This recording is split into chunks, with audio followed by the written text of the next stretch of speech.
We studied direct current earlier. Direct current does not change direction with time. However, most appliances in our daily lives run on voltages and currents that vary with time.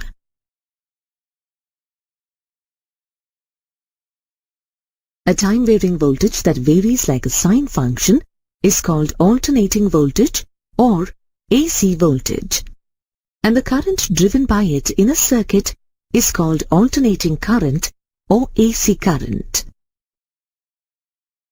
The term AC is actually universally used to refer to any electrical quantity that varies with time, just like simple harmonic motion that is related by a sine or a cosine to time.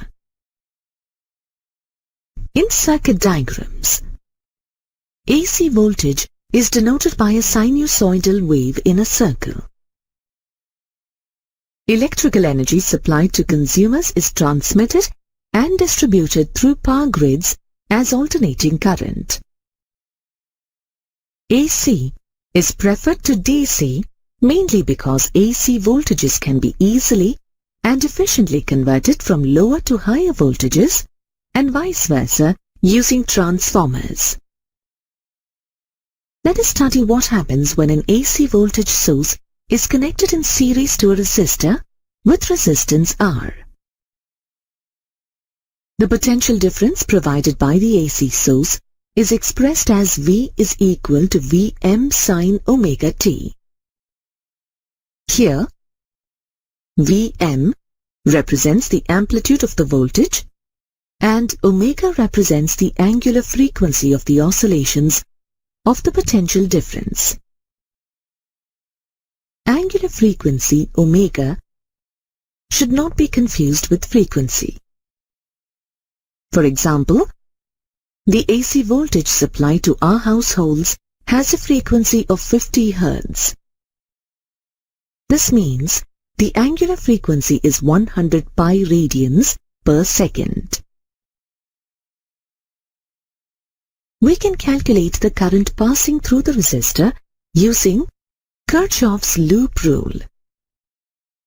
The algebraic sum of all the potential differences across various components in the circuit is equal to 0. A proper sign should be used for potential differences around the loop.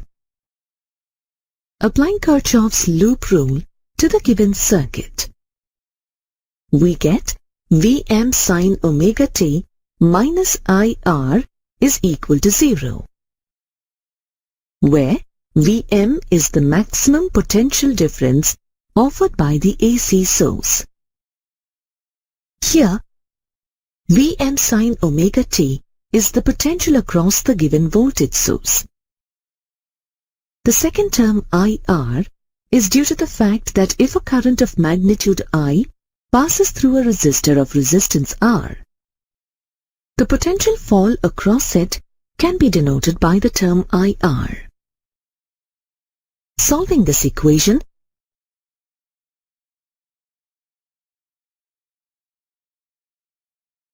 we get the expression for current as I is equal to Vm by R into sine omega t. As the magnitude of the resistance of the resistor R is a constant, the equation is simplified to I is equal to Im sine omega t. Here, Im is the amplitude of the current denoted by the fraction Vm by R. The graph of the current passing through the resistor and the potential difference across it against time is as shown. Here we observe that the magnitude of the current flowing through the resistor and the voltage across the two ends of the resistor reach their maximum values at the same time. They also reach their respective minimum values at the same time. In fact, these values even reach 0 at the same time. This implies that in a pure resistor, the current flowing through the resistor is in phase with the potential difference across it. The fact that the current and voltage are in phase can be seen more clearly if we divide the instantaneous voltage V by the instantaneous current I. Therefore, the ratio of the instantaneous voltage V and instantaneous current I is a constant of magnitude R. This means that the ratio of voltage to current is constant. Hence, Ohm's law is valid in the case of resistances connected in a circuit with an AC voltage source. As the AC current flow across a resistor varies with time in a sinusoidal fashion, its magnitude takes both positive and negative values. Here, all instantaneous current values over a cycle add up to 0. Therefore, the average current is 0. However, the average power across the cycle is not 0, since the power dissipated across the resistor is proportional to I square. As I square always assumes a positive value even when the value of current is negative, the average power is always positive.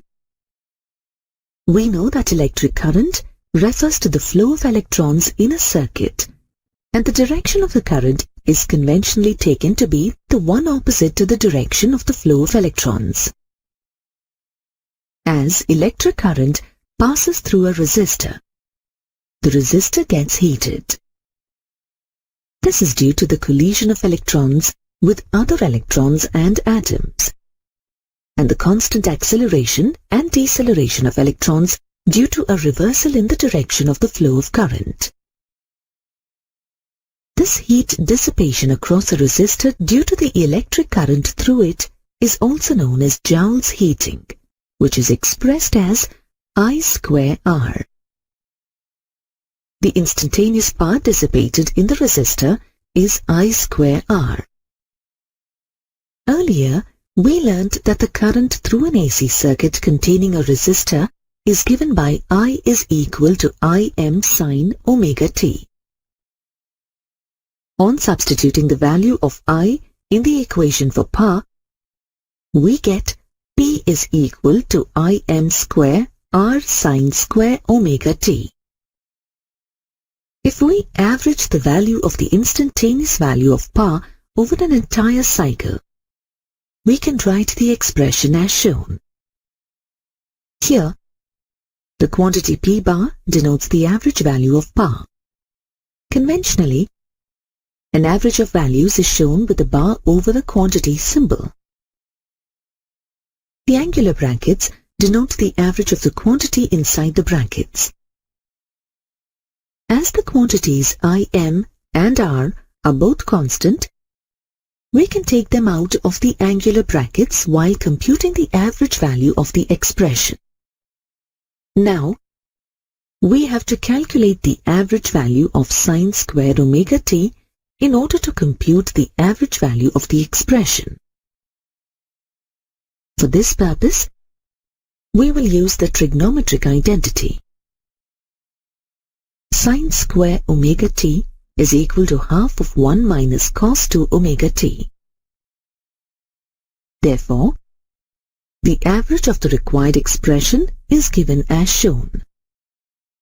However, the average value of cos 2 omega t over a complete cycle is 0.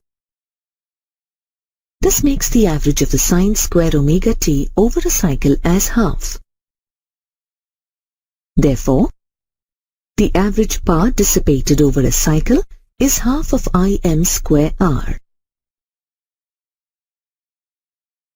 If we define a new value of current to be associated with AC, that is, Im by root 2, we can get the expression of power dissipated from a resistor in AC current in the same way as in DC current.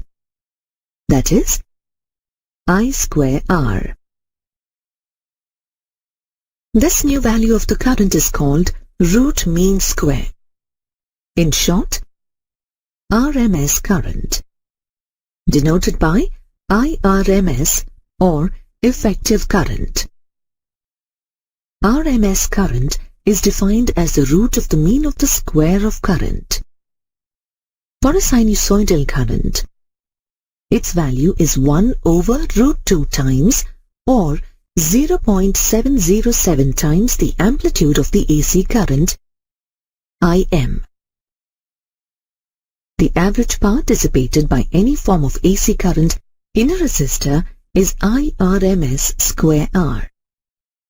Similarly, we can denote the RMS voltage or effective voltage VRMS as Vm by root 2, where Vm is the amplitude of the AC voltage. The value of voltage normally used to describe an AC voltage is an RMS voltage. For example, domestic supply has 220 volts AC. Here, 220 volts is the RMS value of the voltage given to domestic consumers. The amplitude of the AC is root 2 times the value of RMS voltage. Thus, the amplitude of the AC given to domestic consumers is approximately 311 volts. In our study of AC current applied to a resistor, we found that the voltage and current through a resistor are in phase, which is not always true.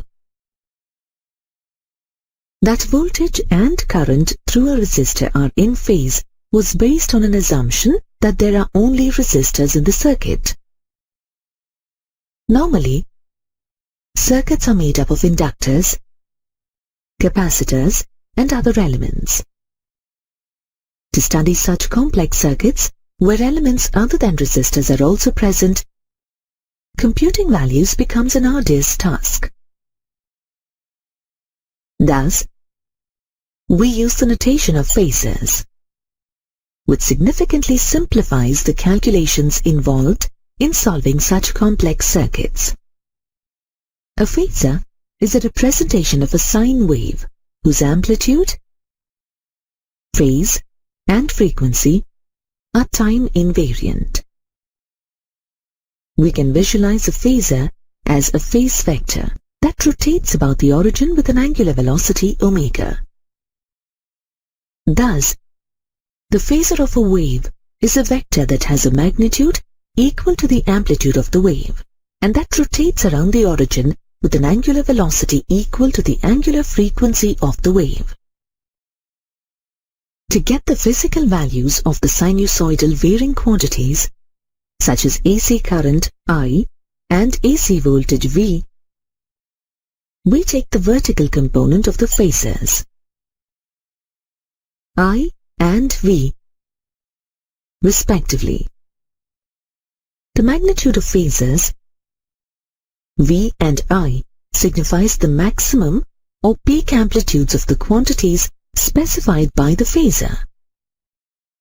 However, the instantaneous projections of these phasors give the instantaneous values of the quantities that they represent. The phasors for V and I, in the case of a resistor, are always in the same direction. This means they are in phase, or the phase angle between them is 0. An inductor or a solenoid is an electrical component that can store energy in the magnetic field created by a varying current flowing through it. It is typically a wire wound around a ferrite core. An inductor resists any change in the current flowing through it. Any change in current through an inductor induces an EMF across it. This induced EMF is proportionate to the rate of change of current. According to Faraday's law of electromagnetic induction, the induced EMF in an inductor is equal to minus L di by dt, where L is the self-inductance constant for the inductor, and I is the amount of current passing through the coil. This EMF opposes the change in current flow through it in accordance with Lenz's law. Hence, a minus sign as per convention. Now, we shall see how an inductor behaves when an AC voltage is applied across it. Let's assume that the inductor coil has negligible or zero resistance. This assumption is mainly so that we can observe how an inductor ideally behaves. Now, assuming the circuit to be purely inductive, we shall make use of Kirchhoff's loop rule. According to this rule, the sum of potential differences across various components is zero.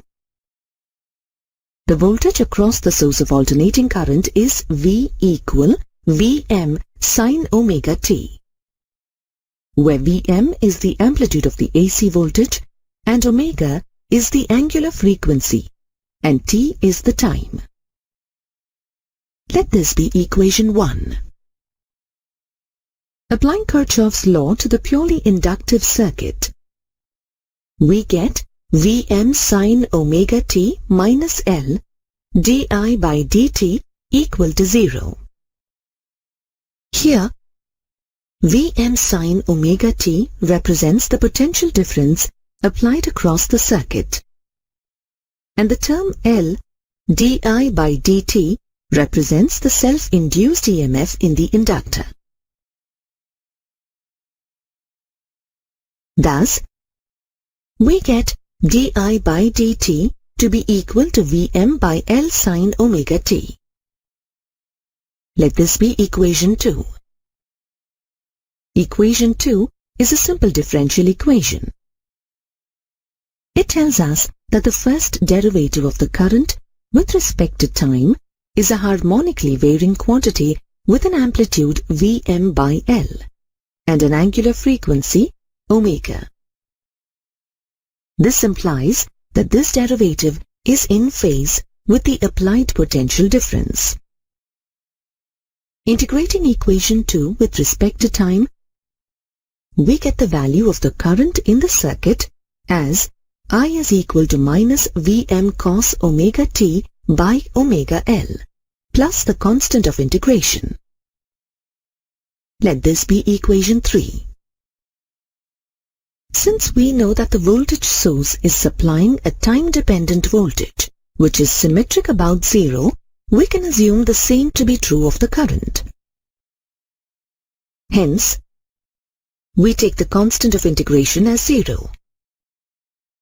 Hence, equation 3 can be written as I equal to minus Vm cos omega t by omega L. Let this be equation 4.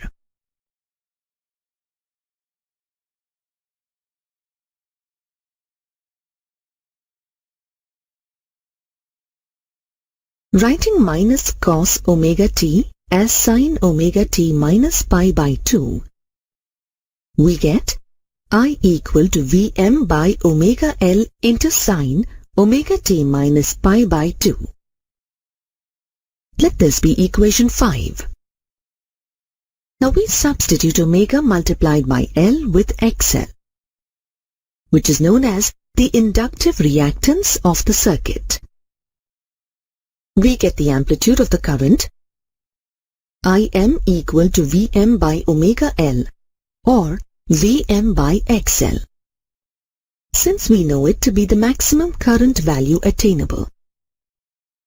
Hence, equation 5 now becomes I equal to Im sin omega t minus pi by 2. Let this be equation 6. The expression we used earlier for Im implies that the value of current in comparison with the value of voltage is limited by the denominator, which we call the inductive reactance of the circuit. This by analogy for a simple resistive circuit can be considered an equivalent to resistance. This inductive reactance is directly proportionate to the inductance L of the circuit and the frequency of the current or voltage. Inductive reactance is equal to 2 pi LF, which is equal to omega L, since 2 pi F is equal to omega.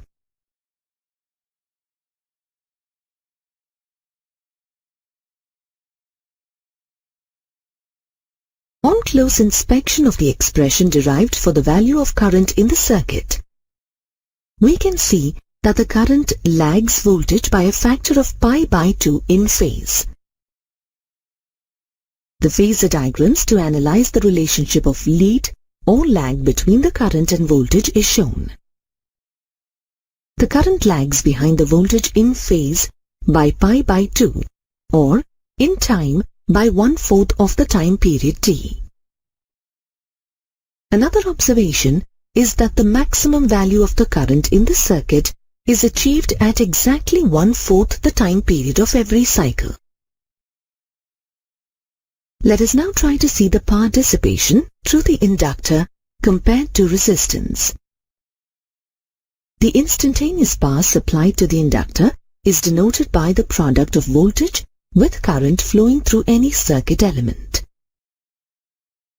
By substituting for V and I as in equations 1 and 6, we get P is equal to Vm sin omega t into Im sin omega t minus pi by 2, which is equal to Vm Im sin omega t into sin omega t minus pi by 2.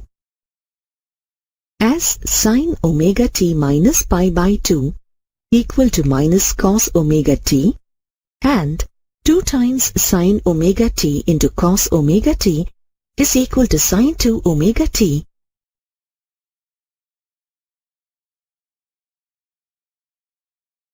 we get power P equal to minus Vm Im by 2 into sin 2 omega t as shown. Let this be equation 7. This instantaneous power evaluates as a time-dependent harmonic function. As this is a time-dependent sinusoidal function, its average over one complete time period will be 0. The argument of sine function for voltage is omega t, and for power is twice omega t. Hence, the time period for the power function is half the time period for voltage. Since the average value of sin 2 omega t over one complete cycle is 0, the power supplied to an inductor on average in an AC circuit over one complete cycle is 0.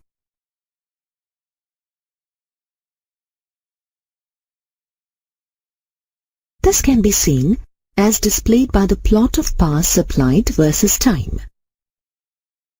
Variation of voltage and current with time is also plotted on the same graph for comparison. As the inductor is nothing but a coil of wires, it is structurally the same as an electromagnet. Hence, when the current flows through the coil, it is magnetized and demagnetized depending on the direction and magnitude of the current in the circuit. Variation of magnetic flux with time too is plotted on the same graph.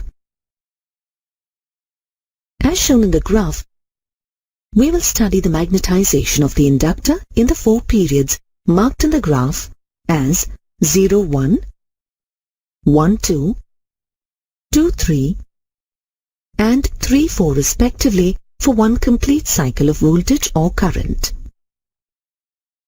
As in the first time interval 0, 1, the value of the current keeps rising from 0 and reaches its peak value at 1/4 of its time period.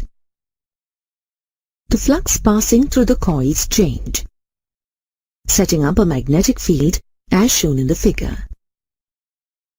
The current enters the inductor coil at A and leaves at B. As the current and voltage are both positive. It means the power is positive. Positive power means the inductor is absorbing energy from the circuit. In the second time interval, 1, 2, the value of the current keeps decreasing from its peak value at 1/4 of its time period and reaches 0. But it always remains positive. The flux passing through the coils change, decreasing the magnetic field setup as shown in the figure. As the current is positive while the voltage has become negative, it means the power is negative. Negative power means the inductor is releasing energy to the source, which is the circuit.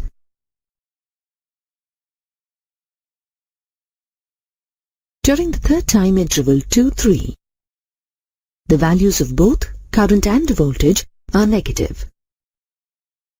Since the current has become negative in this interval, the flux passing through the coils change, setting up a reverse magnetic field as shown in the figure. In this case, the current enters the inductor coil at B and leaves at A. As the current and voltage are both negative, it means the power is positive. Hence, energy is being absorbed by the inductor.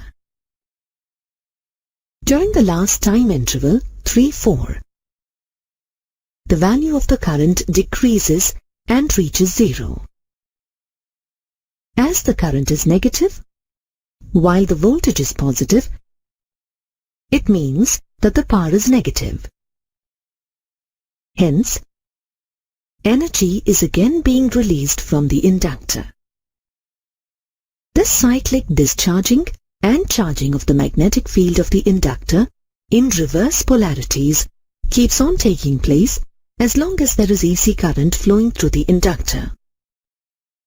Thus, the instantaneous power in the inductor is positive when both the instantaneous voltage and the instantaneous current are positive or both negative, and the power is negative when any one instantaneous voltage or instantaneous current is positive and the other negative. A capacitor is a device that can store a charge. A simple capacitor consists of two conducting plates separated by an insulating material called a dielectric. Unlike an inductor, which resists any change in current, a capacitor resists any change in voltage, thus ensuring a supply of constant voltage. Let us understand what happens when a capacitor of capacitance C is connected to a DC voltage source of potential difference V. When the key is closed, the capacitor gradually builds up charge as current passes through it. If the charge on it at this instant is Q, then the potential difference across its plates in the steady state is V is equal to Q by C. As plate A of the capacitor is connected to a positive terminal, positive charges accumulate on plate A. The positive charges on plate A repel the additional positive charges that the source tries to deposit on the plate. Thus, the capacitor resists the further build-up of charge on its plates. When the capacitor is fully charged, that is, the plates cannot take any more charges, the capacitor fully resists the current and the current in the circuit falls to 0. The state of a capacitor is known as a steady state. Now let's look at how a capacitor behaves if an AC voltage is applied across it. Consider a capacitor of capacitance C connected to an AC voltage source as shown. the instantaneous AC voltage, V, applied to the capacitor is denoted as V is equal to Vm sine omega t, where Vm is the amplitude of the applied AC voltage. Let this be equation 1. Now assuming the circuit to be purely capacitive, which means it has only a capacitor in the circuit, the instantaneous voltage across the capacitor is equal to the voltage supplied by the AC source. We shall make use of Kirchhoff's loop rule. According to this rule, the sum of potential differences across various components in the circuit is 0. Thus, we have V minus Vm sine omega t is equal to 0, which again leads to equation 1.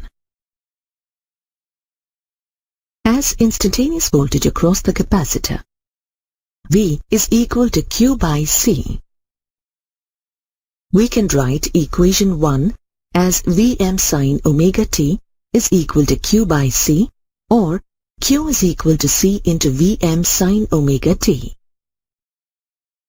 Let this be equation 2. We know that current I is the rate of flow of charge in the circuit. That is, I is equal to dq by dt. Let this be equation 3. Substituting equation 2 in equation 3, we get I is equal to d by dt of CVm sine omega t. As C and Vm are constants, and as d by dt of sine omega t is equal to omega cos omega t, we have I is equal to omega Vmc into cos omega t. Let this be equation 4. By trigonometric substitution of cos theta with sin theta plus pi by 2, we get equation 5 as shown. This equation can be represented as I is equal to Im sine of omega t plus pi by 2, where Im is equal to omega Vmc. Let this be equation 6. The amplitude of the current, Im, can also be expressed as amplitude of voltage, Vm, divided by 1 by omega c. Let this be equation 7. Here, 1 by omega c is analogous to resistance and is called capacitive reactance. Capacitive reactance is denoted by XC. Hence, this term capacitive reactance is denoted by the inverse of the product of angular frequency, omega, and capacitance, C. Let this be equation 8. From equations 7 and 8, we get the amplitude of the current, Im, as the amplitude of the voltage, Vm, divided by the capacitive reactance, Xc.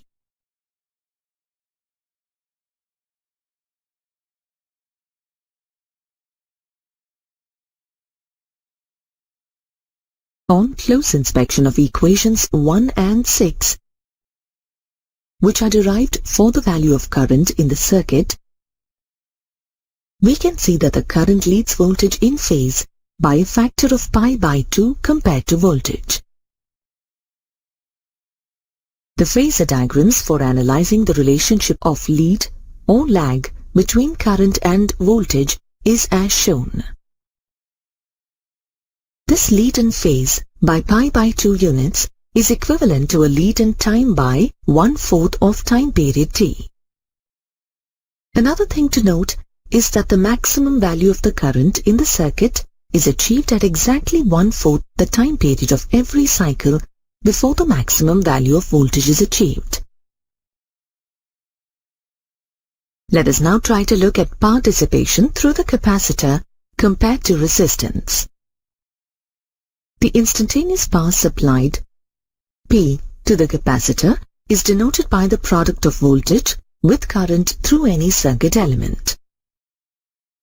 Using equations 1 and 4 and the relation Im is equal to omega Vmc, we get P is equal to Vm sin omega t into Im cos omega t. Since sin omega t into cos omega t is equal to 1 by 2 sin 2 omega t, we get P is equal to Vm Im by 2 into sin 2 omega t. Let this be equation 9. This instantaneous power here evaluates as a time-dependent harmonic function.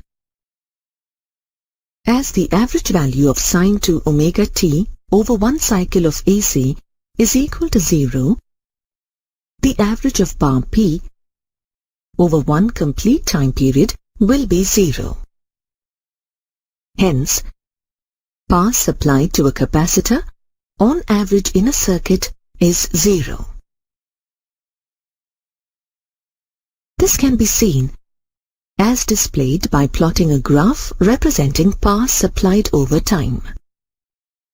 As shown in the graph, we will study the charging of the capacitor in the 4 time periods marked as 01, 12, 23, and 34 respectively. As in the first time interval 0 to 1, the value of the current keeps decreasing in the circuit from being maximum at time t is equal to 0 and reaching 0 at 1 at 1/4 of its time period. By the end of this time segment, plate A gets fully charged with positive charges and plate B with negative charges, and they oppose any further current in the circuit. The plates are fully charged at the instance 1. The voltage across the plates is in phase with the charge Q, and peaks at time t is equal to 1. As the current and voltage are both positive, it means that the power is positive. Positive power refers to charging of the capacitor. Hence, power is being absorbed by the capacitor and it gets charged. In the second time interval, 1 to 2, the current changes direction. Thus, the accumulated charges on the plates reduce. The voltage reduces but remains positive. Since the voltage is positive and the current is negative, power is negative. Negative power refers to discharge of the capacitor. Hence, energy previously absorbed by the capacitor is now being returned to the circuit. In short, the capacitor is discharging in this part of the cycle. In the third time interval, 2 to 3, the value of current keeps increasing. Here, as the current now is in the opposite direction compared to the last interval, the charges on the two plates effectively interchange. Plate A is now negatively charged, while plate B holds positive charges. As the current and voltage are both negative, power is positive. Hence, energy is again being absorbed in the capacitor and it gets charged. In the last time interval 3 to 4, the direction of current again reverses at 3. Thus, the charge begins to deplete from the capacitor plates, thereby reducing the effective voltage across the two plates. The voltage finally becomes 0 at 4. As the voltage is negative, while the current has become positive, it means that the power is negative. Hence, energy is again being released from the capacitor. Thus, finally at the end of the cycle, the capacitor returns to state 0 again. The cyclic discharging and charging of the capacitor, or more precisely, its conducting plates, in reverse polarities keeps taking place as long as AC current is established in the circuit. The instantaneous current and the phase relation between current and voltage of an LCR circuit can be determined using two methods, namely the phasor diagram solution and the analytical solution. In this module, we shall study the phasor diagram solution. Consider a circuit comprising of a resistor of resistance R, a capacitor of capacitance C, and an inductor of inductance L connected in series to an AC source with voltage V equal to Vm sin omega t. Here, Vm is the maximum applied AC voltage and omega is its angular frequency. As per the convention being used, subscript m denotes maximum value or amplitude of the quantity being considered. In the circuit, we see that the applied AC voltage V is the instantaneous voltage across the circuit. At any instant, the charge on the capacitor is Q. The current in the circuit is I, and di by dt represents the rate of change of current in the circuit. Instantaneous voltage across the capacitor is equal to Q by C. The voltage across the resistor is IR, and the induced EMF across the inductor is minus LdI by dt. The negative sign here denotes the direction of the induced current through the conductor according to Lenz's law. Applying Kirchhoff's loop rule to this circuit, we get Q by C plus IR plus LdI by dt minus V equal to 0. Let this be equation 1. Since V is equal to Vm sin omega t, we get Q by C plus IR plus LdI by dt is equal to Vm sin omega t. As we know that the three circuit elements are in series, thus the current I through them is the same. Thus, we have I is equal to Im sin omega t plus phi, where Im is the amplitude of the AC current in the circuit, omega is the angular frequency, and phi is the phase difference. Now we will use the phasor approach to find the expression for the instantaneous current I. Let the instantaneous voltages or potential differences across the three circuit components be VL for the inductor, VR for the resistor, and VC for the capacitor. We know that the voltage in the inductor leads the current in the circuit in phase by pi by 2 in a pure inductive circuit. The phasor diagram for the inductor shows the phase relation between V and I in the inductor. Conversely, the voltage in the capacitor lags the current in the circuit in phase by pi by 2 in a purely capacitive circuit. The phasor diagram for the capacitor shows the phase relation between V and I in the capacitor. The amplitude of the voltage across the resistor is Vrm equal to Im into R. The amplitude of the voltage across the inductor is VLm equal to Im into XL, where XL is the inductive reactance of the inductor. We know that XL is equal to omega L. The amplitude of the voltage across the capacitor is Vcm equal to Im into Xc, where Xc is the capacitive reactance of the capacitor. We know that XC is equal to 1 by omega C. The instantaneous total voltage V in the circuit is equal to the algebraic sum of the instantaneous potential differences across the resistor, capacitor, and inductor, represented as VL, VC, and VR respectively. And this can be vectorially represented as sum of the phasors VL, VC, and VR, which can be calculated as follows.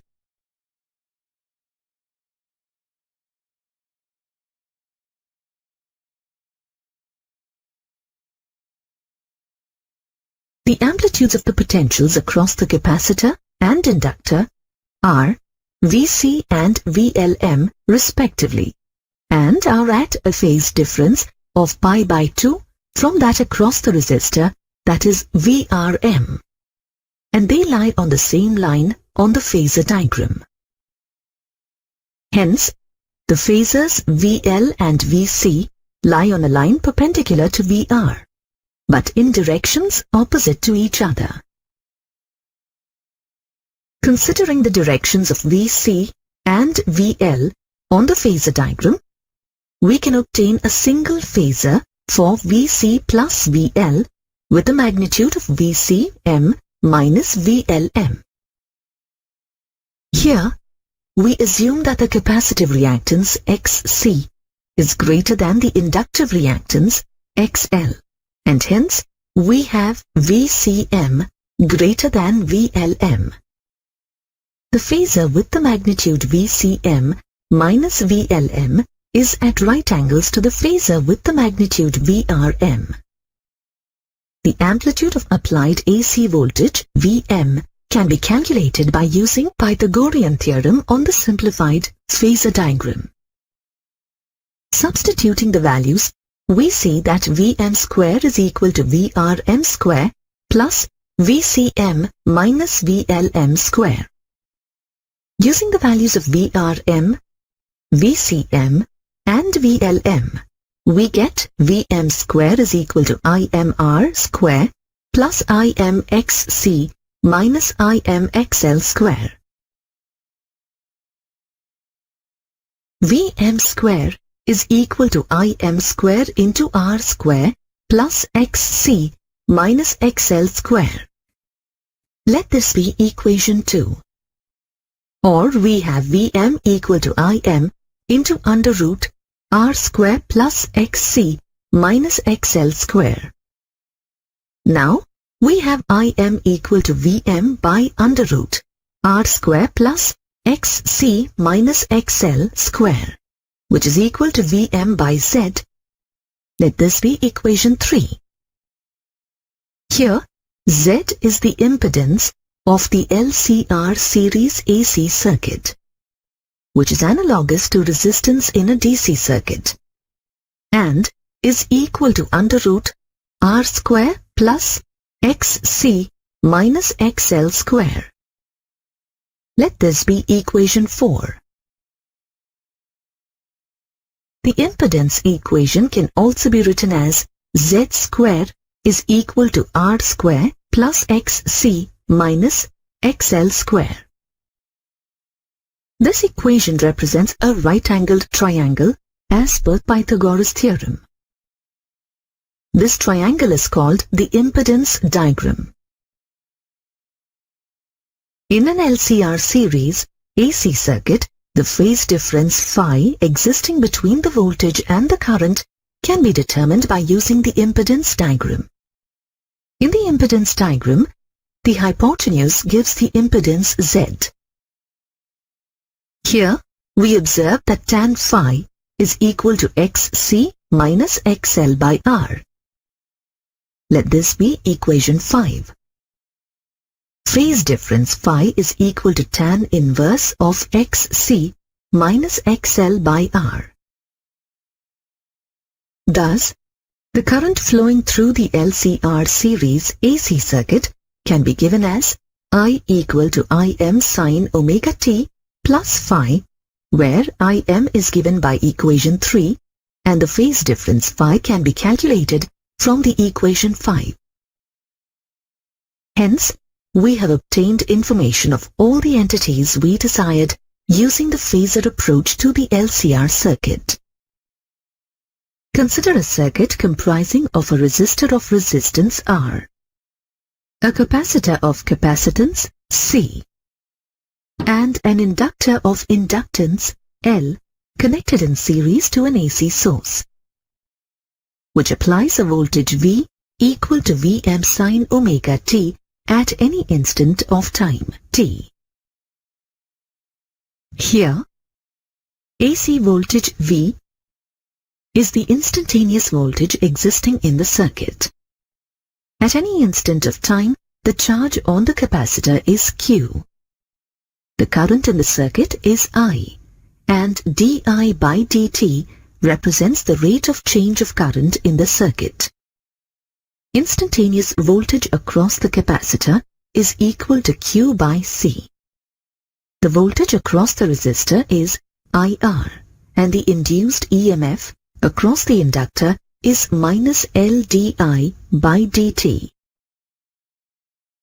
The negative sign here signifies the direction of the induced current according to Lenz's law.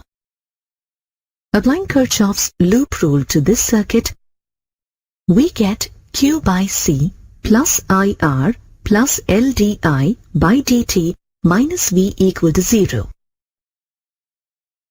Let this be equation 1. Since V is equal to Vm sin omega t, we get Q by C plus IR plus LdI by dt is equal to Vm sin omega t. We know that the instantaneous current I is equal to dq by dt.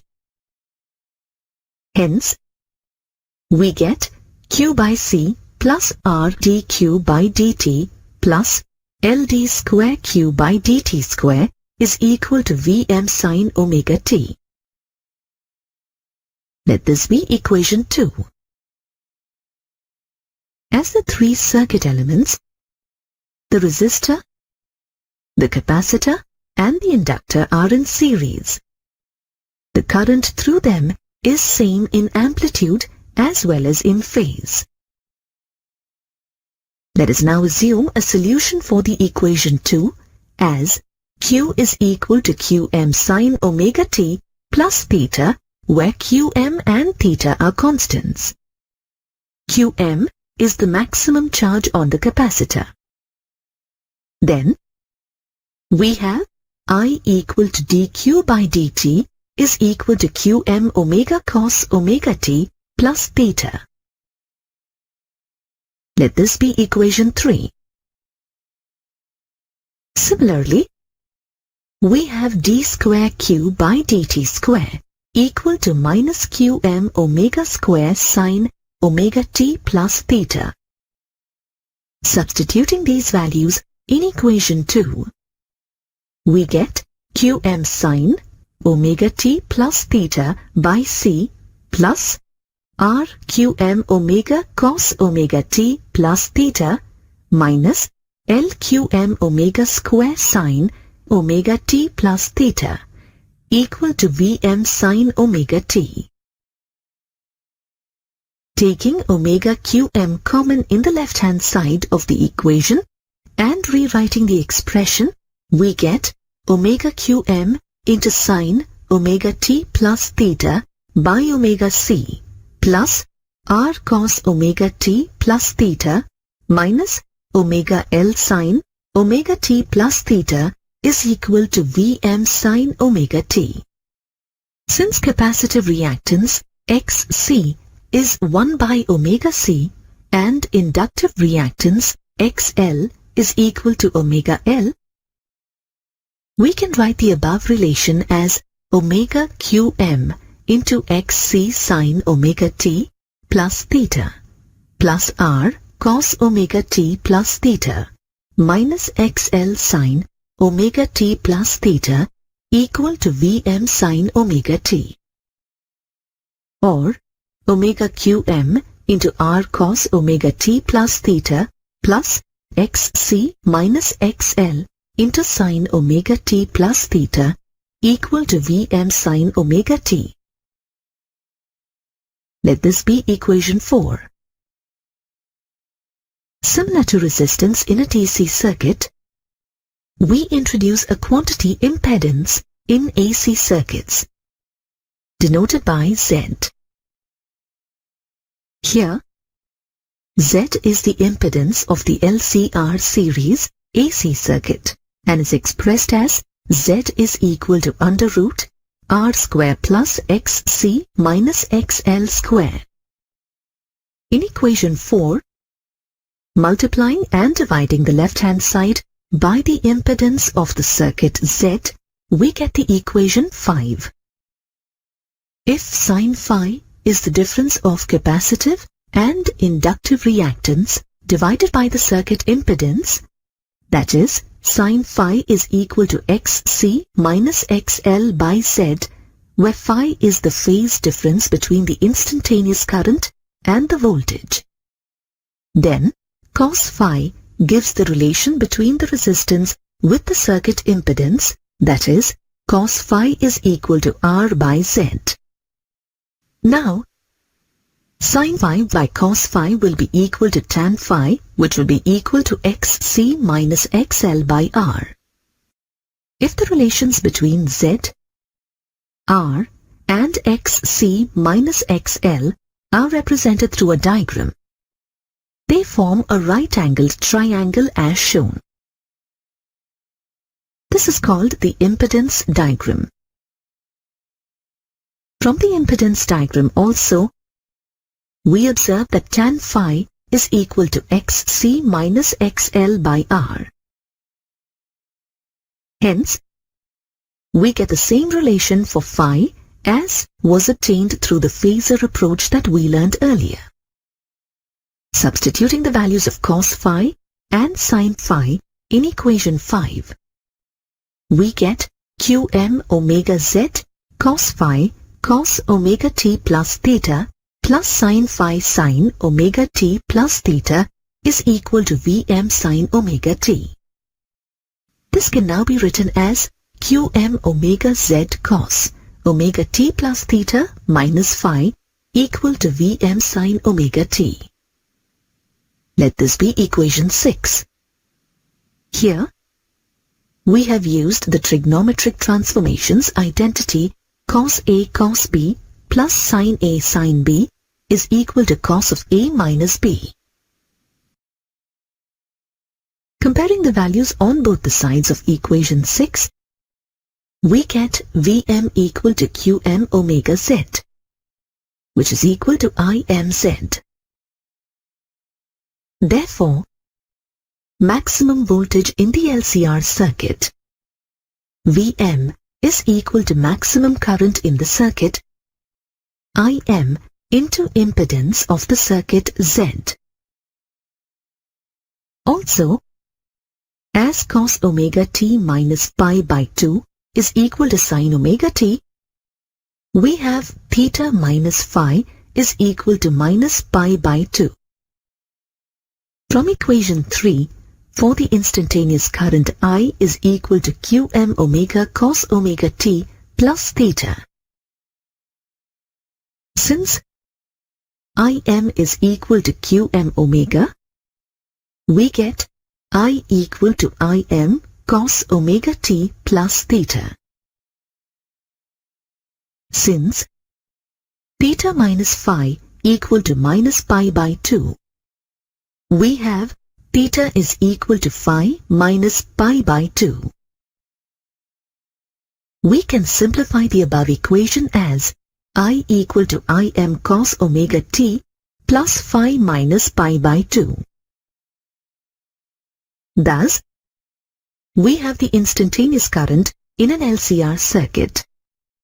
I is equal to maximum current in the circuit, Im into sin omega t plus phi. To know the maximum value of the current in LCR circuit, we use the equation for maximum current Vm is equal to IMZ. Substituting the value of the impedance Z, we get Im equal to Vm by under root of R square plus Xc minus XL square.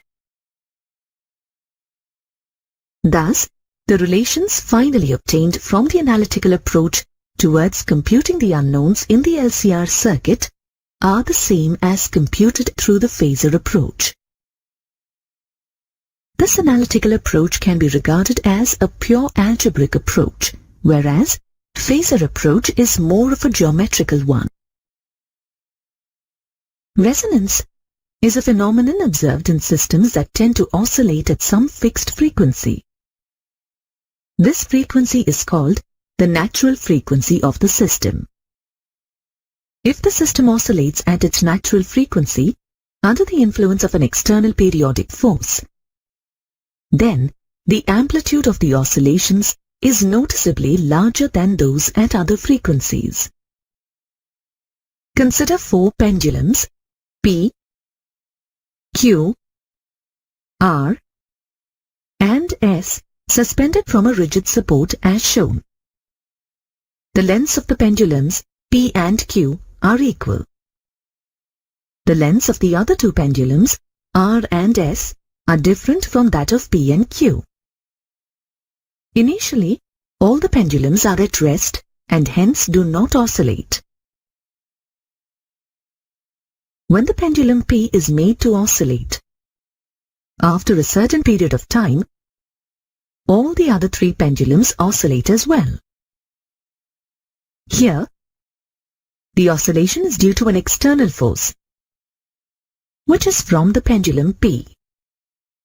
Out of the 3 pendulums Q, R and S, the length of pendulum Q is equal to that of pendulum P. Hence, the natural frequencies of these 2 pendulums are equal, and this gives rise to the situation where the pendulum Q oscillates with increasing amplitude due to resonance. This is an example of resonance in mechanical systems. Similarly, the phenomenon of resonance can also be observed in electrical systems. Let us now study about the phenomenon of resonance in an LCR series circuit. We have seen that at any instant t, the applied AC voltage is represented as V equal to Vm sin omega t, where Vm is the amplitude of the AC voltage and omega is its angular frequency. At the same instant, the current in the circuit is given as I equal to Im sin omega t plus phi, where phi is the phase difference between the AC voltage and the current. The phase difference, phi, can be calculated by the expression tan phi equal to Xc minus XL by R, where Xc is the capacitive reactance, XL is the inductive reactance, and R is the resistance. We know that the amplitude of current Im in an LCR circuit is given by Vm by Z, where Z is the impedance of the circuit. In terms of capacitive reactance Xc and inductive reactance XL, we have Z is equal to square root of R square plus Xc minus XL square. Substituting the value of Z, we get Im as Vm by square root of R square plus Xc minus XL square. Let this be equation 1. We also know that Xc is equal to 1 by omega c and XL is equal to omega L. For resonance in an LCR series circuit, the amplitude of the current in the circuit should be the maximum. For this, the necessary condition is Xc should be equal to XL.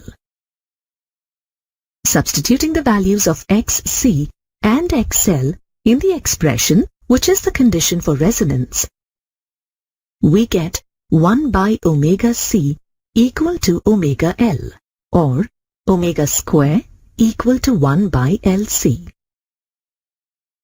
On further simplification, we get omega is equal to 1 by square root LC.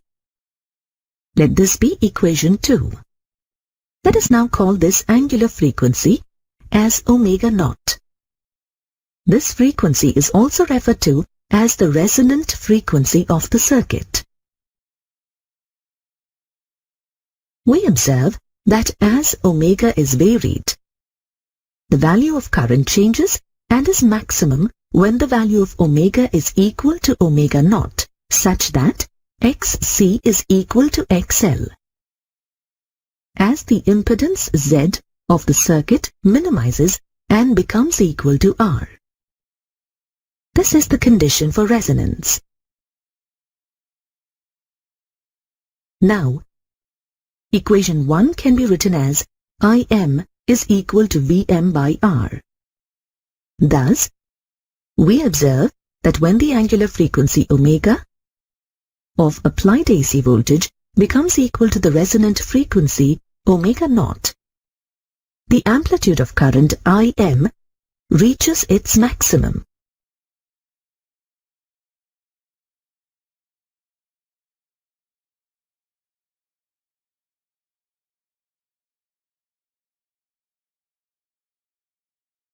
Resonance is possible only in a circuit which has both capacitive and inductive components, as the condition Xc is equal to XL needs to be satisfied.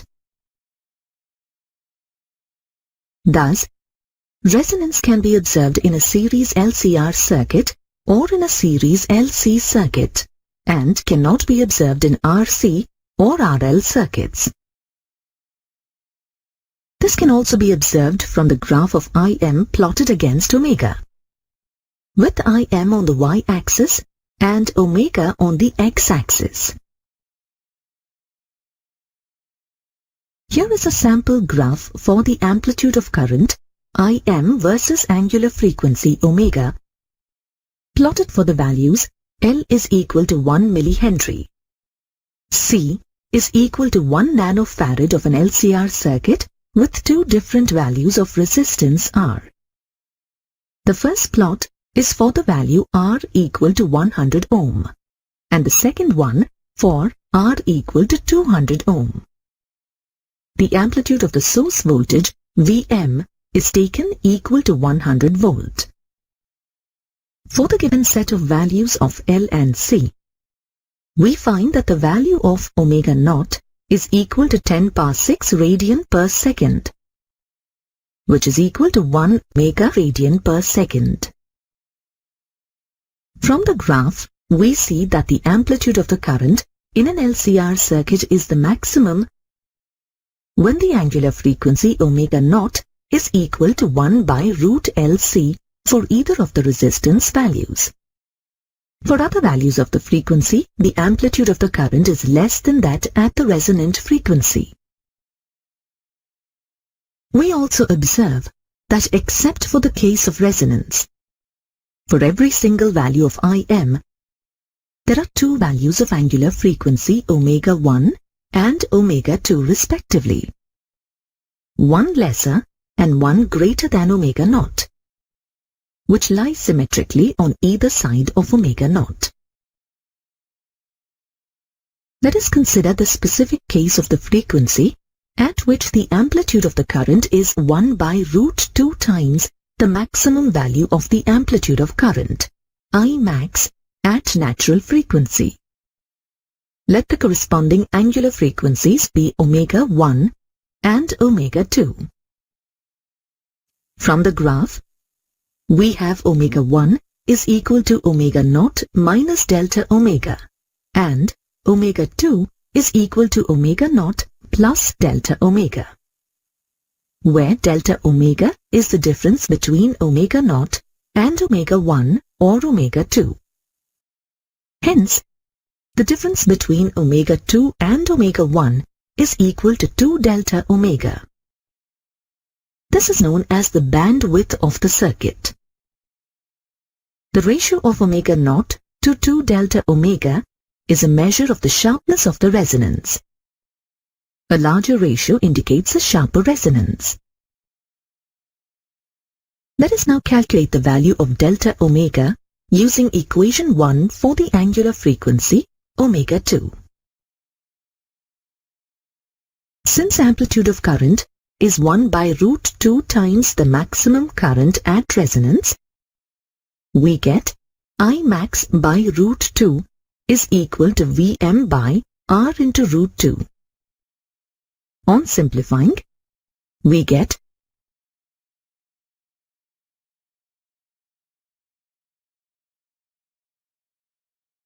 omega 2L minus 1 by omega 2C is equal to R. Substituting the value of omega 2 is equal to omega naught plus delta omega in this equation, and simplifying, we get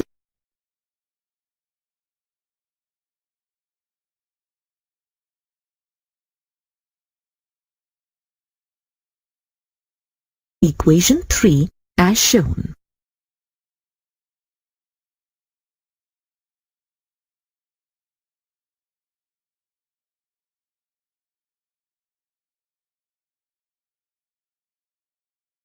Using binomial approximation on the expression 1 by 1 plus delta omega by omega naught in equation 3, we get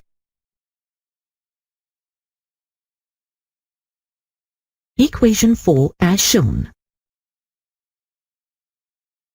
On simplifying this equation, we get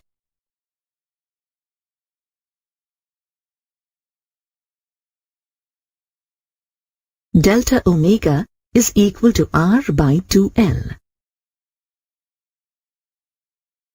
Using the value of delta omega obtained, the sharpness of the resonance, omega naught by 2 delta omega, can now be written as equal to omega naught L by R.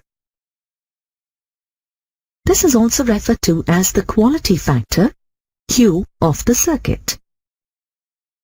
Since omega naught L is equal to 1 by omega naught C for resonance, we can also write equation 4 as Q is equal to 1 by omega naught CR.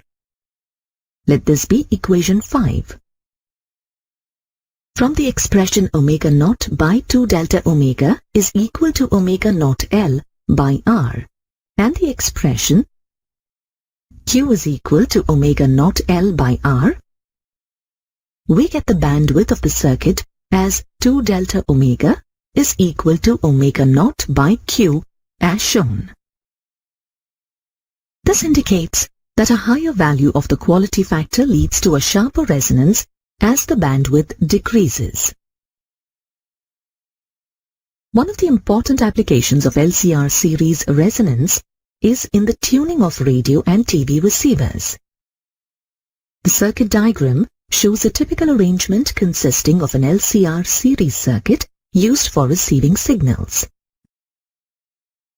In this arrangement, the antenna receives various signals and feeds it to the input. This induces a signal at the coil of inductance L in the LCR series circuit. While tuning, the capacitance in the circuit is varied, such that the resonant frequency of the circuit becomes nearly equal to that of frequency of the radio signal being fed at the input for a particular value of the capacitance. Now, the amplitude of current in the circuit becomes the maximum, and we get a high quality factor as delta omega is the minimum at resonance. In this manner, the LCR series circuit can be used to tune into a large number of frequencies of signals in radios and televisions. We observe that when the resonance is less sharp, the selectivity of the circuit will be lesser, as there will be a large range of delta omega frequencies for which the LCR series circuit will be close to resonance. We also observe that for a large quality factor, we should have large value of L or a low value of R for the expression Q is equal to omega naught L by R.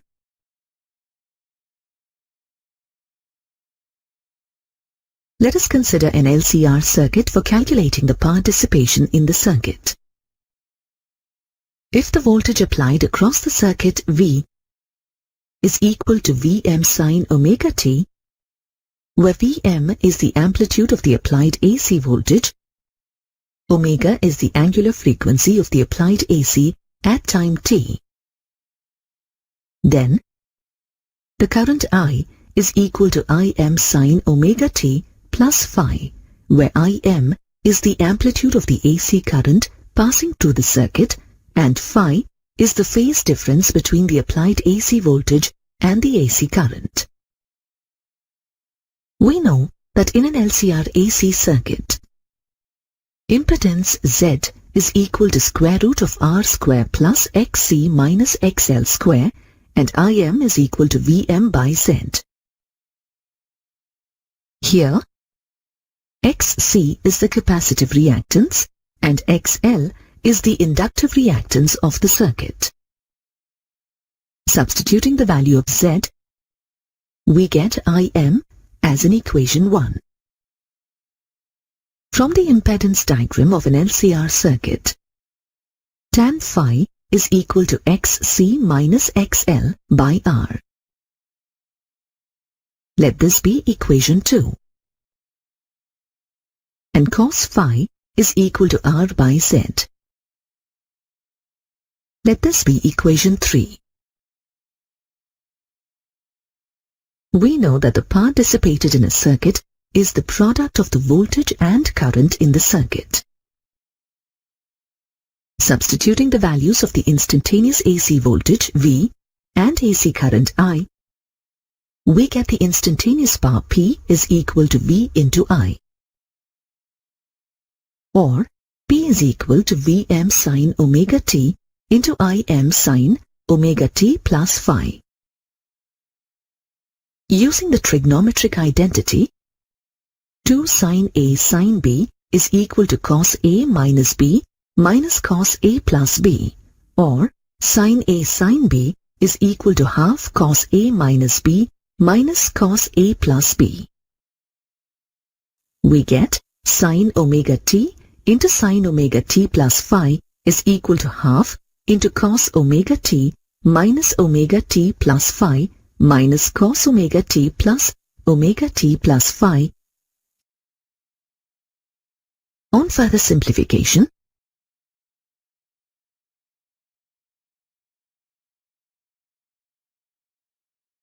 we get sin omega t into sin omega t plus phi is equal to half into cos phi minus cos 2 omega t plus phi. Thus, the instantaneous power P can be written as Vm by 2 into cos phi minus cos 2 omega t plus phi. Let this be equation 4. The average power dissipated over a cycle is given by the average of the right-hand side of the equation 4. Here, only cos 2 omega t plus phi is time dependent. However, its average over an entire cycle is 0, as the average value of a cosine function over a complete cycle is 0. Hence, the average power PAV is equal to Vm by 2 into cos phi. Let this be equation 5. The same expression can be written as Vm by root 2 into Im by root 2 into cos phi. We know that RMS values of the AC voltage and the current are given as Vrms is equal to Vm by root 2 and IRMS is equal to Im by root 2. Thus, average power dissipated, PAV, is equal to Vrms IRMS cos phi. Let this be equation 6. Since Vrms is equal to Irms into Z, we can write average power PAV is equal to Irms square into Z cos phi. This shows that the power dissipation is dependent not only on the voltage and current in the circuit, but also on the cos of the phase angle phi between them. The term cos phi is called the power factor for the system.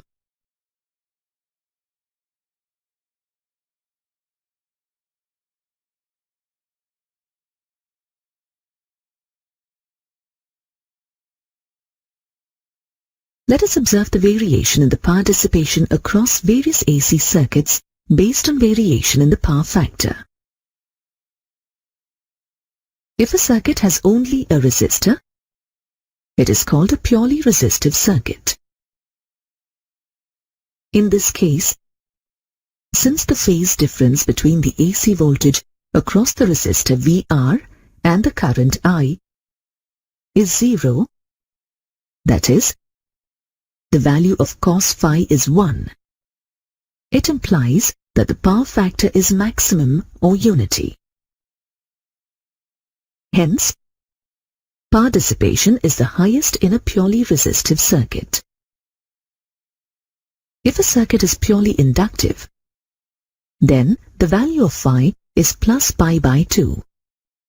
That is, the voltage across the inductor VL leads the current I by pi by 2. Since cos pi by 2 is 0, we can say that the power factor of a purely inductive circuit is 0. In other words, there is no power dissipation in a purely inductive circuit. If a circuit is purely capacitive, then the value of phi is minus pi by 2. That is, the voltage across the capacitor, Vc, lags the current I by pi by 2.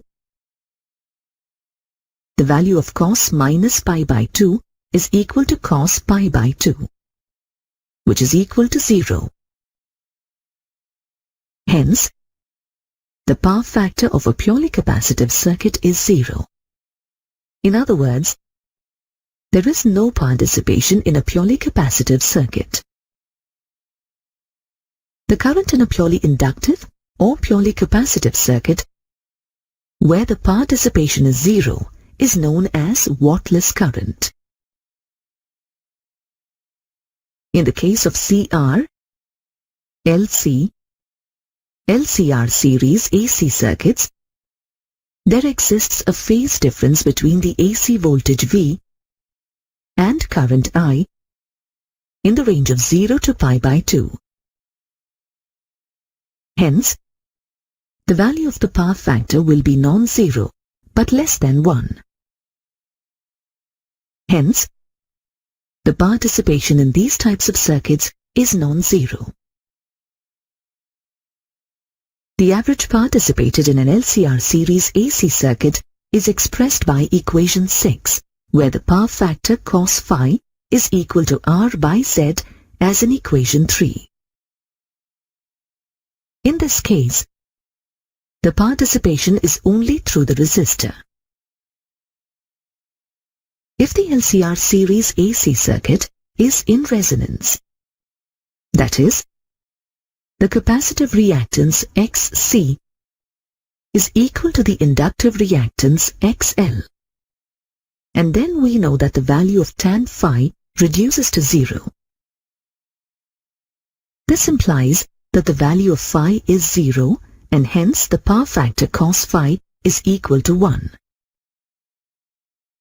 Hence, the power dissipation in an LCR circuit is the maximum as the power factor becomes unity. The average power, in this case, is equal to the product of Vrms and Irms. To improve the power factor of a circuit, we often introduce an appropriate capacitor or inductor to cancel the predominance of the other in the circuit. thereby letting the impedance Z of the circuit get closer to the resistance of the circuit. Thereby, we can have Z equal to R, which implies that cos phi is equal to R by Z, equal to 1, which is the power factor at resonance. This is beneficial in many industrial applications. For example, when the distance is large, power is transmitted at very high voltages in order to minimize dissipation. This is so because a higher voltage implies lower current and subsequently lower power loss. The phenomenon of LC oscillations can be observed when a charged capacitor is placed in series with an inductor in a circuit.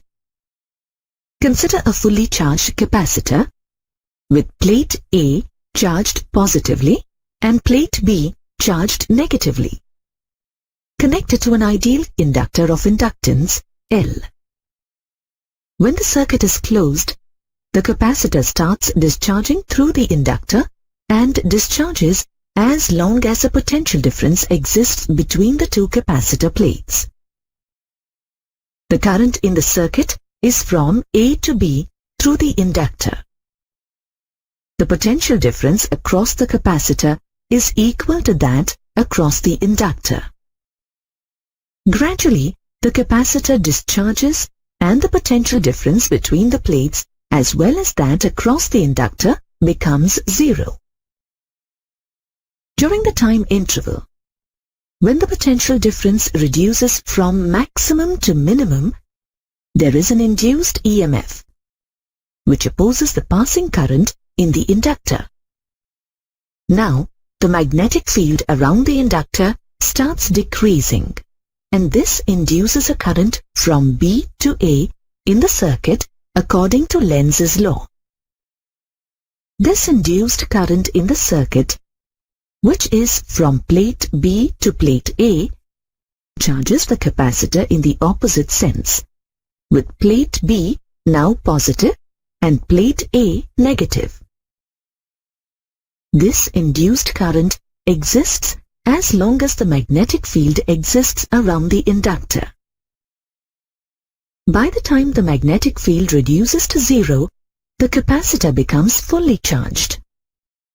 The capacitor again starts discharging, but now the current in the circuit is from plate B to plate A.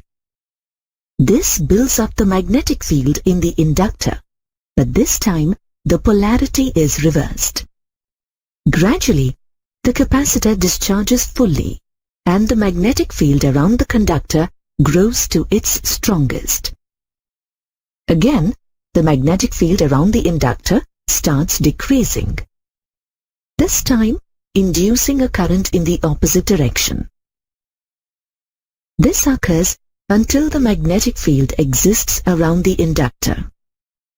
By this time, however, the capacitor returns to its original, fully charged state, with plate A positively charged and plate B negatively charged. Thus, we observe that the capacitor's charging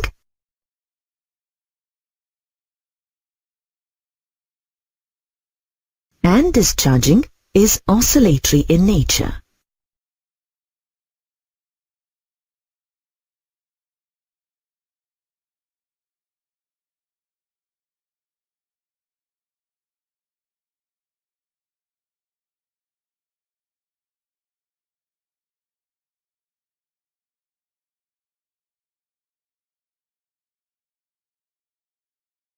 Now, let us obtain an expression for the natural frequency of these oscillations in the LC circuit. Let Qm denote the maximum charge on the capacitor at time t equal to 0. At this instance, the current in the circuit and the induced EMF across the inductor are equal to 0. If Q is the charge on the capacitor and I is the current in the circuit at a time t, then the potential difference across the capacitor is the ratio of Q to C. where C is its capacitance. The induced EMF across the inductor is L di by dt. By applying Kirchhoff's law for the circuit, we get Q by C minus L di by dt is equal to 0. Let this be equation 1. As the charge Q on the capacitor decreases, the current in the circuit, dQ by dt, becomes negative. Equation 1 now becomes Q by C minus LD by dt of minus dQ by dt is equal to 0. This can be written as d square Q by dt square plus Q by LC is equal to 0. Let this be equation 2. We learnt earlier that the equation of motion for a particle of mass m in simple harmonic motion along the x-axis with a natural angular frequency omega naught is d square x by dt square plus omega naught square x is equal to 0. Let this be equation 3. Here, the natural angular frequency omega naught is equal to the square root of k by m, where k is the force constant for simple harmonic motion. Equation 2 is observed to be similar to equation 3. Comparing equations 2 and 3, we have the natural frequency omega naught of LC oscillations in the circuit equal to 1 by square root of LC. We know that in equation 3, the displacement x is expressed as a cos omega naught t plus phi, where phi is the phase difference and a is the amplitude of oscillations. Similarly, for equation 2, the charge q can be expressed as q is equal to qm cos omega naught t plus phi, where qm is the maximum charge on the capacitor. Let this be equation 4. At time t equal to 0, the charge q on the capacitor has the maximum value, qm, which means that the value of the cos phi has to be 1, and hence phi has to be 0. Hence, equation 4 now becomes q is equal to qm cos omega naught t. Let this be equation 5. As the capacitor gets discharged with time, we get current I is equal to minus dq by dt. Substituting the expression for charge from equation 5 and simplifying, we get I is equal to Im sin omega naught t, where Im is equal to omega naught into qm. Let this be equation 6. Now let us analyze the LC oscillations from an energy point of view. At any instance, the energy stored in the capacitor U is equal to Q square by 2C. And the energy stored in the inductor U dash is equal to half Li square. From our previous analysis, we know that at any given time t, the charge Q is equal to Qm cos omega naught t. The current I is equal to Im sin omega naught t, where Im is equal to omega naught qm, and omega naught is equal to the square root of 1 by LC. Rearranging omega naught in the expression, we get L is equal to 1 by omega naught square C. The total energy, U total of the circuit, is the sum of the energy stored in the capacitor and the energy stored in the inductor. Thus, U total is equal to Q square by 2C plus half Li square.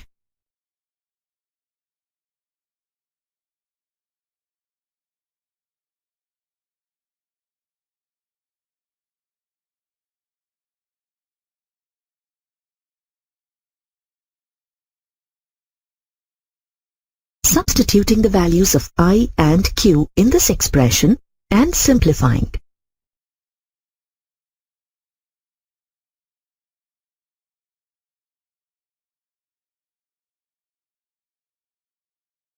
We get U total is equal to Qm square by 2C.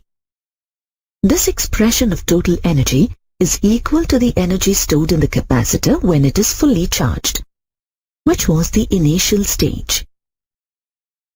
Thus, the total energy in an LC circuit is always a constant. This also holds good as no external force acts on the system. Hence, this oscillation is self-sustained. We also observe that LC oscillations are very similar to the mechanical oscillations of a body in simple harmonic motion. In the case of a spring, when the spring is initially in an elongated position, all the energy of the system is in the form of potential energy. When the spring is released and it reaches the main position, this potential energy in the system is converted completely into kinetic energy. When the spring goes to the other extreme, the kinetic energy in the system is again converted back into potential energy for the spring. In a similar manner, in LC oscillations, the energy oscillates between the electric field due to the capacitor and magnetic field due to the inductor. These LC oscillations sustain infinitely if all the elements in the circuit are ideal in nature. That is, the inductor has zero resistance and the capacitor is characterized by a single constant value called capacitance. However, in a practical situation, this is not true. Actually, the inductor also has some resistance, which leads to the damping of these oscillations. Similarly, neglecting the radiations emitted by the system also renders this analysis quite unrealistic. From our discussion of LC oscillations, we can draw the following analogies between a mechanical and an electrical system. We see that the inductance L is similar to mass. The value of 1 by C is similar to force constant K. Force constant K is the restoring force per unit displacement, whereas 1 by C is the value of the potential difference required to store unit charge. Charge Q is analogous to displacement x, which implies current I is analogous to velocity v. The total energy in both systems remains constant or is conserved. The effect of damping on the LC oscillations can be compared to that of a simple harmonic oscillator.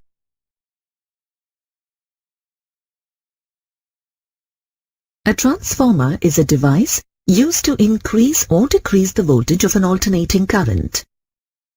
It is used in power transmission to reduce the power losses and to increase the efficiency of power supply.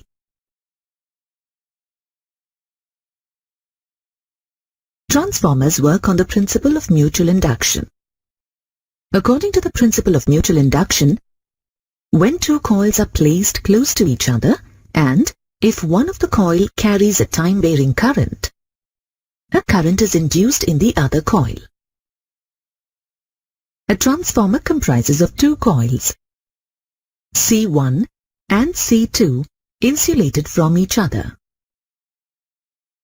These coils are wound over a soft iron core. The soft iron core is provided to increase the magnetic flux through the coils and to provide a medium through which all the magnetic flux through the primary coil also passes through the secondary coil. This increases the mutual inductance of the two coils as more flux from the first coil now passes through the second coil. If the time-varying magnetic flux produced by coil C1 passes through the other coil C2, an EMF E is induced in coil C2. The EMF induced in the coil C2 is equal to minus M di by dt, where di by dt is the rate of change of current in the coil C1 and M is the mutual inductance of the coils. The negative sign here indicates the direction in accordance with Lenz's law.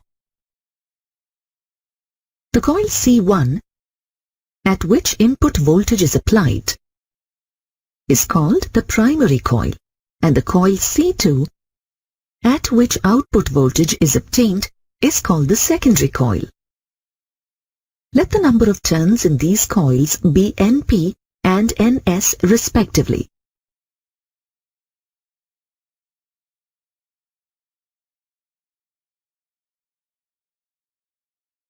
Let us consider the case of an ideal transformer where the primary coil has negligible resistance and all the magnetic flux in the core links both the primary and the secondary windings. In such a case, the energy in the transformer and the core are zero. Then, due to mutual induction, the induced EMF or voltage in the secondary coil ES is directly proportional to the number of turns Ns in it. Then, according to the principle of mutual induction, the EMF Es is equal to minus Ns into d phi by dt, where d phi by dt is the rate of change of the magnetic flux linked with the secondary coil. The minus sign is in accordance with Lenz's law. The alternating flux phi also induces an EMF referred to as the back EMF in the primary coil due to self-induction. This EMF, EP, is proportional to the number of the turns NP in the primary coil. This back EMF EP is equal to minus NP into d phi by dt, where d phi by dt is the rate of change of the magnetic flux linked with the primary coil. The minus sign is in accordance with Lenz's law. For an ideal transformer, the primary coil has zero or negligible resistance. Therefore, the induced EMF EP is equal to the voltage across the primary VP. Hence, we get Vp is equal to minus Np into d phi by dt. Let this be equation 1. If the current taken from the secondary coil is small, as it is an open circuit, then, to a good approximation, we get induced EMF Es equal to voltage across the secondary coil Vs. Hence, we have Vs is equal to minus Ns into d phi by dt. Let this be equation 2. Dividing equation 2 by 1 and simplifying, we get Vs by Vp equal to Ns by Np. Let this be equation 3. Thus, we observe that the ratio of the voltage across the secondary coil to that across the primary coil of a transformer is the same as the ratio of the number of turns in the secondary coil to that in the primary coil, respectively. Assuming the transformer to be 100% efficient, that is, there are no energy losses, then the input power is equal to the output power. This is a good approximation, since a well-designed transformer may have an efficiency of more than 95%. 100% efficiency is not practically possible because of various losses. We know that power P is the product of the current I and the voltage V. Hence, we get P is equal to IV. Now, for an ideal transformer, we have power in the primary coil, PP, is equal to power in the secondary coil, PS. Let this be equation 4. This can be written as IP into VP is equal to IS into VS. Or VS by VP is equal to IP by IS. Let this be equation 5. From equations 3 and 5, we get Vs by Vp is equal to Ip by Is is equal to Ns by Np. Let this be equation 6. This shows that the current in the coils is inversely proportional to the number of turns in the coil. Since I and V both oscillate with the same frequency as the AC source, equation 6 also gives the ratio of the amplitudes or RMS values of the corresponding quantities. Now, we can write the voltage and current in the secondary coil in terms of the voltage and current in the primary coil as shown. Let these be equations 7 and 8 respectively.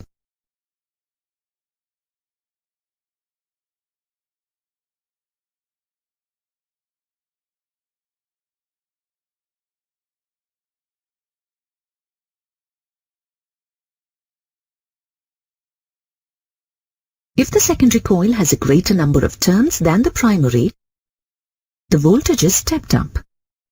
That is, output voltage is higher than the input voltage.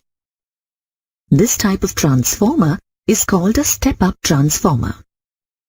In this type of a transformer, there is less current in the secondary coil than in the primary coil. For example, if the primary coil of a transformer has 100 turns and the secondary has 200 turns, Ns by Np is equal to 2 and Np by Ns is equal to half. Thus, a 220 volt input voltage Vp at input current Ip of 10 ampere gives an output voltage Vs of 440 volt. In other words, it is stepped up to 440 volt output at a current Is equal to 5 ampere. Conversely, if the secondary coil has lesser turns than the primary coil, the transformer is called a step-down transformer. Output voltage is lesser than the input voltage. That is, the voltage is stepped down or reduced and the current is increased. For example, if the primary coil of a transformer has 200 turns and the secondary has 100 turns, Ns by Np is equal to half and Np by Ns is equal to 2. Thus, a 220 volt input voltage Vp at input current Ip of 10 ampere gives an output voltage Vs of 110 volt. That is, a step down to 110 volt output at a current Is equal to 20 ampere. These equations apply only to ideal transformers as we assumed. However, in practical situations, all transformers incur small energy losses due to various factors such as flux leakage, resistance of winding wires, eddy currents, and hysteresis.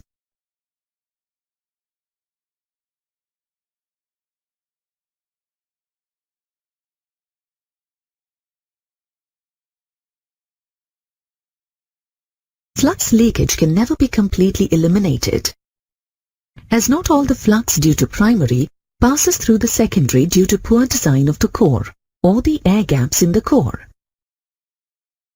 To minimize the flux leakage, the primary and the secondary coils are wound one over the other. As the wires used for the windings have some internal resistance, some energy is lost due to heat produced in the wire whenever a current passes through them. In high current, low voltage windings, this loss can be minimized by using thick wires.